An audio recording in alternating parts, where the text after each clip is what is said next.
Subscribe பண்ணிட்டீங்களா நண்பர்களே?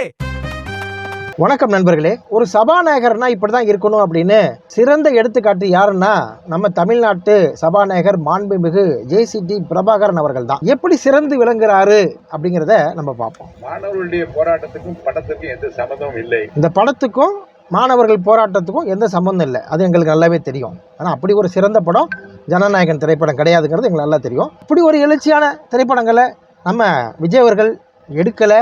அது ஜனநாயகன் திரைப்படம், அப்படி ஒரு திரைப்படம் இல்லைங்கிறது நாங்களும் ஒத்துக்கிறோம், சபாநாயகரும் ஒத்துக்கிறாரு. இந்த படத்தை பார்ப்பதன் மூலமாக மூளைக்கும் சுறுசுறுப்பும் விறுவிறுப்பும் ஏற்படுமே தவிர மாணவர்களுடைய மூளையோ வேறு யாரு மூளையோ மூளை செலவு செய்கிற படம் அல்ல அது.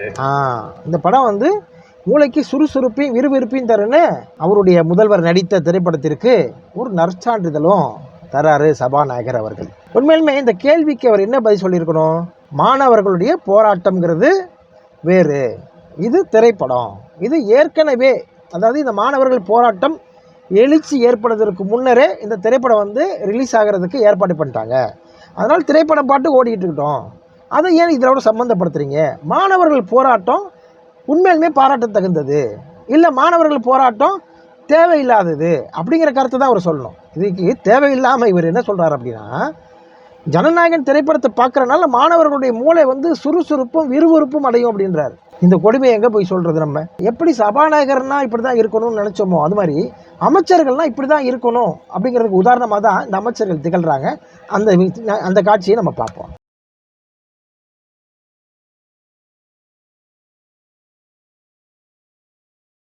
அமைச்சர் பர்வேஸ் அவர்கள் அவர் வந்து குலுங்கி அழுகுறாரு. என்னடா இது அழுகுறாருன்னு பார்த்தா ஜனநாயகன் திரைப்படத்தை பார்த்து அழுகுறாரு. இவருக்கு போட்டியா இன்னொருத்தர் கரூர் எம்எல்ஏ, அவரை பாருங்க.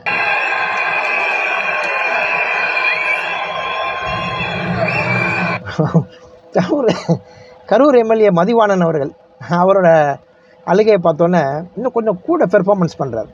அதில் நடிகர் சிவாஜி கணேசன் என்ன பண்ணுவார்னா சிரிச்சுக்கிட்டே அழுகுற ஒரு யுக்தியை வச்சுருப்பார். அது மாதிரி பார்த்திங்கன்னா ஒரு படத்தில் விஜய் அவர்கள் பாத்ரூமில் போயிட்டு குலுங்கி அழுவார். இதெல்லாம் என்னென்னா அந்த அழுகையை வித்தியாசப்படுத்தி காட்டுவதற்காக. அது மாதிரி பர்வேஸ் அவர்கள் அவர் ஒரு மாதிரி அழுகுறாரு. மதிவாணன் அவர்கள் இன்னும் மேற்கொண்டு ஒரு அழுகுறாரு பாருங்க. அப்படியே கைத்தட்ட போகிறானா கைத்தட்டிக்கிட்டே இருக்காராம், அப்படியே அழுகிறாராம். அப்படியே பெர்ஃபார்மன்ஸை மாற்றி கொடுக்குறாரு அவர். எனக்கு இந்த காட்சியை பார்க்கும்போது ஒரு காட்சி எனக்கு ஞாபகத்துக்கு வருது. மாண்புமிகு முன்னாள் முதல்வர் செல்வி ஜெயலலிதா அவர்கள் மருத்துவமனையில் சீரியஸாக இருக்கார். ஓபிஎஸ் அவர்கள் வந்து பதவி ஏற்கிறார். பதவி ஏற்கும் பொழுது பார்த்தீங்கன்னா ஓபிஎஸ் அவர்கள் அழுதுகிட்டே வந்து பதவி ஏற்கிறார். அழுதுகிட்டே பதவி ஏற்கிறத பார்த்த அடுத்த அமைச்சர்கள்லாம் வருவாங்கல்ல, அவங்கெல்லாம் ஃபர்தராக வரும்போது அவங்களாம் அழுவ ஆரம்பிச்சிட்டாங்க.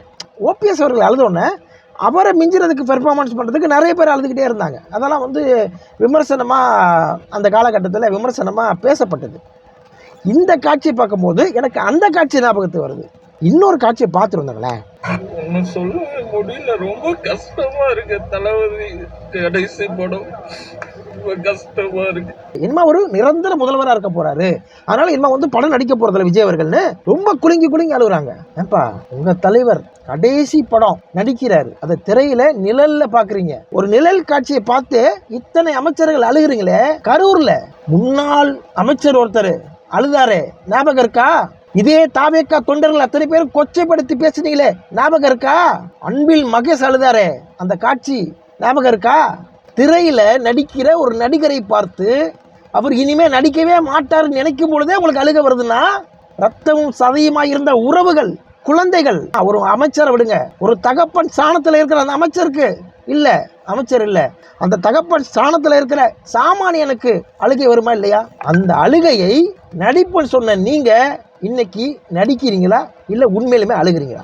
லாக்அப் டெத்து, விவசாயிகள் போராட்டம், நீட் போராட்டம், இதையெல்லாம் பார்த்து அழுகை வராத அமைச்சர்கள் திரையில தன்னுடைய ஹீரோவை பார்த்து அழுகுறாங்கன்னா, நாட்டின் நலனை விட திரையில் அவர் நடிப்பதை தான் இந்த அமைச்சர்கள் விரும்புகிறார்கள், இந்த ரசிகர்கள் விரும்புகிறார்கள். நமக்கு தெரியுது, ஒன்றும் பிரச்சனை இல்லைங்க. அவர் திரும்பி திரைப்படத்தில் நடிப்பார். எப்படி நடிப்பார்னா, உங்க நலனுக்காக தான் சொல்றேன். பாவம் ரொம்ப தேம்பி அழுகுறதுனால சொல்றேன். வரும் இடைத்தேர்தலில் விஜய் அவர்களை தோற்கடிச்சிருங்க, அடுத்து வரும் பொது தேர்தலில் விஜய் அவர்களை தோற்கடிச்சிருங்க. அவர் திரும்பி படம் நடிக்க வந்துருவாரு.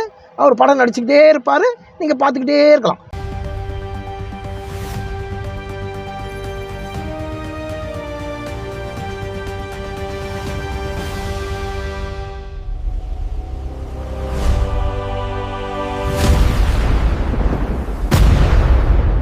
உண்மையின் குரல்.